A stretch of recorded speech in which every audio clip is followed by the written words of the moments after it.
Hello dear students, today we'll see the algorithm to convert an infix expression to the prefix expression. We'll see the algorithm and then we'll see step by step conversion from infix expression to prefix expression. So you can see for converting any infix expression to prefix expression, we have two types of algorithm. One which directly operates on the infix expression provided to you, and other algorithm which operates the reversed infix expression which you have in your hand. So we will omit the first kind of operation and we'll directly see the second one. So second algorithm is executed in 3 steps. First, to reverse the infix string which you have in your hand.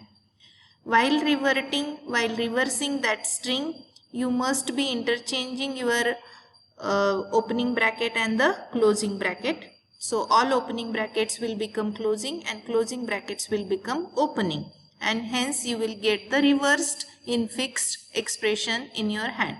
Second step says that you should obtain a postfix expression of the infix expression which you have obtained after the step 1 execution, and you will get the postfix expression. After getting the postfix expression, steps 3 says that reverse the postfix expression so that you will get the prefix expression. Prefix notation you will get in your hand. So this is what the step-by-step algorithm, once again I'll tell you. First step, very easy, reverse the infix expression. Note the brackets you have, opening and closing. Then second step, which is somewhat different. For one step it is having a difference from postfix conversion and the prefix conversion. So what you need to do in step 2, convert the reversed infix expression to postfix expression by following the similar rule. Like you will be pushing your opening bracket on the stack. When the closing bracket will occur, you will be popping all the contents of the stack till the opening bracket appears, and the main 3 rules are according to the precedence. So you have to check the precedence of the any incoming operator and the operator on the stack.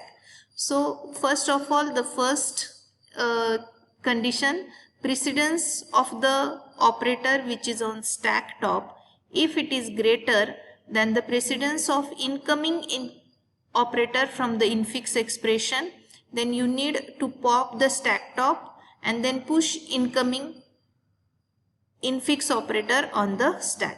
So where you will pop this stack top? To the postfix expression. So you will pop the operator which is on stack top to the postfix expression, and then you will push incoming infix operator on the stack. Second rule, precedence of operator which is on stack top, if it is less than the precedence of incoming infix operator, then push the incoming infix operator on the stack. It's very simple. So these two rules are similar as that of which you have seen in the postfix expression conversion.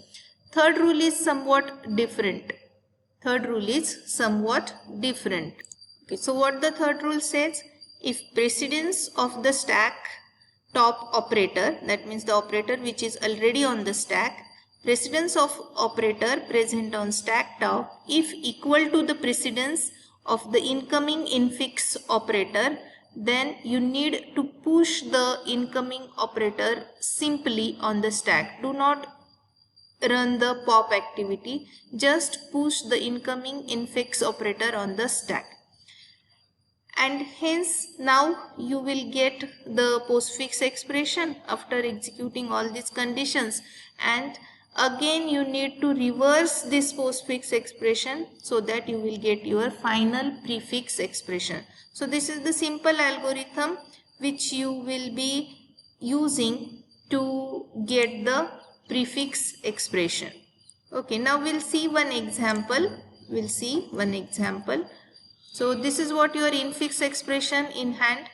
Bracket open 12 multiplied by 4 divided by bracket open 5 plus 3 bracket close multiplied by 10. So as per our first step, we will be reversing the infix expression. So it will become 10 multiplied by 3 plus 5. Note here this opening bracket and this is the closing bracket. So closing bracket is becoming opening and this opening bracket is becoming the closing. Then division operator, then again opening bracket, this one, then 4 multiplied by 12 and the bracket close.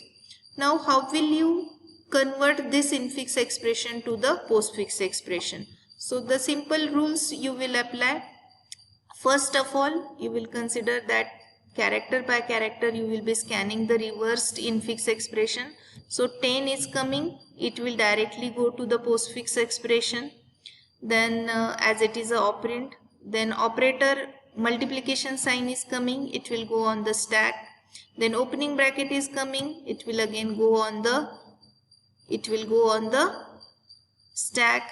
Then 3 is coming, it will be in the postfix expression. Plus sign is coming, it will go in the stack. Then closing bracket is coming. As the rule indicates, closing bracket if coming, then you need to pop all the contents of the stack. So you will pop the plus sign and the brackets will be ignored. Don't put the brackets in the postfix expression because it is a bracket free expression. Then the division operator is coming, and as you see, this is what the difference which we have seen in the postfix expression conversion. This is prefix. So division operator is coming. There is operator, multiplication operator on the stack top, and the precedence of multiplication operator and division operator is similar. Hence you are not popping the multiplication operator. You will be just pushing your division sign on the stack. So division sign is pushed, then bracket is coming, it will again be pushed. Then plus sign is 4 is coming, so 4 will be there in the postfix expression. Multiplication is coming, will be there on the stack. Closing bracket is coming, so multiplication is popped. Then as your expression is finished, you will be popping contents of the stack, all the contents of the stack. So you popped division, then you popped multiplication sign. So here you get your postfix expression from the reversed infix string. Now to get the final prefix expression, you need to reverse this postfix expression. So you will get your prefix expression in hand. So you reverse multiplication, division, multiplication. Here your multiplication sign, it will be reversed. So reversing, you will get the prefix expression in the hand. I hope you have understood this. So we'll see how to evaluate the prefix expression in the next video.